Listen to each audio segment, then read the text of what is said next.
কই কাউয়া কাকা, আরে জোরসে বলো, খেলা চলছে। আলহামদুলিল্লাহি ওয়াহদা, ওয়াসসালাতু ওয়াসসালামু আলা মান লা নাবিয়্যা বা'দা। সম্মানিত উপস্থিতি, রংপুর বিভাগীয় শহর, রংপুর জেলা হেফাজতে ইসলাম কর্তৃক আয়োজিত হেফাজতে ইসলাম বাংলাদেশের ডাকে আজকের এই গণসমাবেশের সর্বস্তরের জনগণকে অভিনন্দন জানিয়ে আলোচনা শুরু করছি। সংক্ষিপ্ত আলোচনা। সংগ্রামী ভাইয়েরা, শরীরে রক্ত আছে?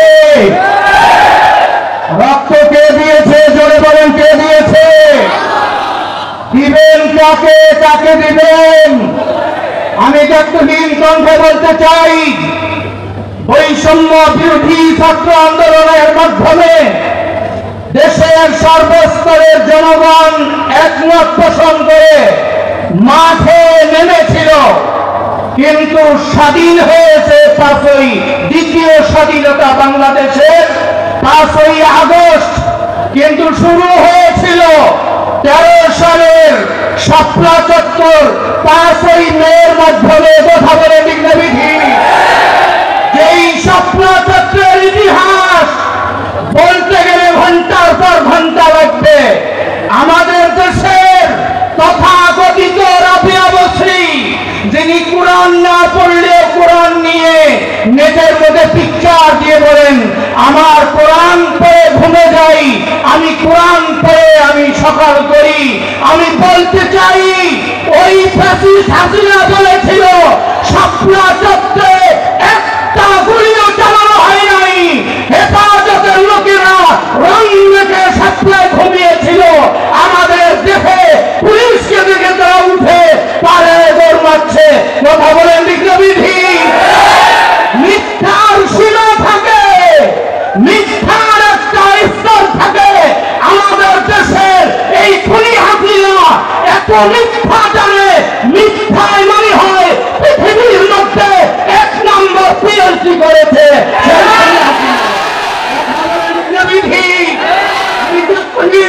বলতে চাই, ওই দিন ছাত্রা চত্বরে গুলি খাওয়া, বুলেট খাওয়া, আমি সাইফুল ইসলাম জিহাদি দিগন্ত টেলিভিশনে লিখে রাত 3টায় জুবায়ের আহমদ মরহুম আনসারী রহমাতুল্লাহ আলাইহি জিকির পরিচালনা করছেন। জিকিররত অবস্থায়, ইবাদতরত অবস্থায় এই প্রচন্ড খুনি হাসিনার অর্ডারে প্রশাসনের লোক নির্বিচারে হেফাজতের আল্লাহওয়ালা উপাধি কিরাম উলামায়ে কিরামের উপর গুলি চালিয়ে সহস্রাধিক হাজারের ঊর্ধ্বে হবে পরিসংখ্যান আল্লাহর ফজলে তাদেরকে শহীদ করে দিয়েছে।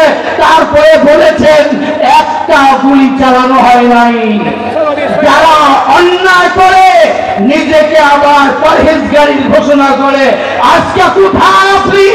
কেন পালাইলেন দেশ ছেড়ে?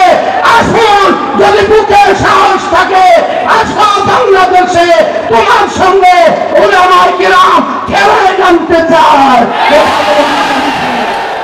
আমি দায়িত্বহীন কণ্ঠে বলি, সেই হেফাজতে ইসলামের রক্ত ঝরা উলামায়ে কিরাম যতদিন বেঁচে থাকবে বাতিলের সঙ্গে আপোষ নয়। আর একটি কথা বলতেই হয়, হাসানুল হক ইনু, ও নাস্তিক কোথায় তুমি? একটু বাহির হও, একটু বাহির হও, তোমাকে দেখতে চায় জনগণ। যেই পৃথিবীর শ্রেষ্ঠ সুনামধন্য আলেমে দ্বীন শেখুল হাদিস আল্লামা আহমদ শফি রহমাতুল্লাহের মতো মানুষকে তুমি তেতুল হুজুর বলে গালি দিয়েছ। কোথায় আজকে? বাহির হও, জনসম্মুখে আসো। পশম খুঁজে পাওয়া যাবে না, খুঁজে পাওয়া যাবে না। আর একটি কথা বলতে চাই, ইমরানের সরকার, আমার জন্মভূমি কুড়িগ্রামের, কোথায় তুমি ইমরানের সরকার? তোমার তো আসমান খুব দেখেছিলাম, একটু বাহির হও না, তোমার সঙ্গে একটু আলিঙ্গন করতে চাই। কথা বলে বিঘ্নবিধি, একটু আলিঙ্গন করতে চাই, তোমার সাথে একটু খেলতে চাই। খেলা হবে। কথা বলে ঠিক না ঠিক? খেলতে রাজি কারা কারা দোহা চালান। নাস্তিকদের সঙ্গে খেলা হবে, নাস্তিকদের সঙ্গে খেলা হবে। খেলোয়াড় না হয়ে খেলার ঘোষণা দিলে পালাইতে হয়, খেলোয়াড় হতে হয় তারপরে খেলার ঘোষণা দিতে হয়। তোমরা তো হলো প্যারালাইজড খেলোয়াড়, প্রশাসন ছাড়া মাঠে তোমাদেরকে পাওয়া যায় না। প্রশাসন ছাড়া আসো, গুলি ছাড়া আসো, রাইফেল ছাড়া আসো, কামান ছাড়া আসো, গরমখানি ছাড়া আসো, গ্যাং ছাড়া আসো, তোমাদের একটাও মাঠে জীবন নিয়ে ফেলে দিতে পারবো না, একটাও বাড়ি থেকে যেতে পারবো না। ওলামার কাম খেলতে জানে, ওলামা কিরমের ট্রেনিং আছে, খেলার ট্রেনিং আছে। কি খেলা দেখতে চাও? কুস্তি আমরা পারি। কি খেলা দেখতে চাও? হাডুডু আমরা পারি। কি খেলা দেখতে চাও? ফুটবল আমরা পারি। তোমরা তো প্যারালাইজ খেলোয়াড়, তোমরা খেলো পুলিশ দিয়ে, তোমরা খেলো প্রশাসন দিয়ে। অন্যায় ভাবে পুলিশ প্রশাসনের উপর অত্যাচার চালিয়েছেন, অর্ডার করে বাধ্য করেছেন। তারা বাধ্য হয়েছিল, তারা গুলি চালাতে চাইনি। আমার কাছে এক প্রশাসনের ভাই বলেছে, হুজুর শাপলা চত্বরে দিন আমাকে গুলি তো ফায়ার দেখাইতেই হবে। খোদার কসম আমার অন্তরে মায়া লেগেছে। এই টুপিওয়ালা আল্লাহওয়ালার বুকে কেমনি গুলি চালাই, আমি আসমানের দিকে আকাশের দিকে গুলি চালাইছিলাম। না হলে তো আমার চাকরি থাকবে না, আমাকে ফায়ার দেখাইতেই হবে। এরকম হাজারো দরদি প্রশাসন আছে আমাদের মাঝে, কথা বলেন ঠিক না?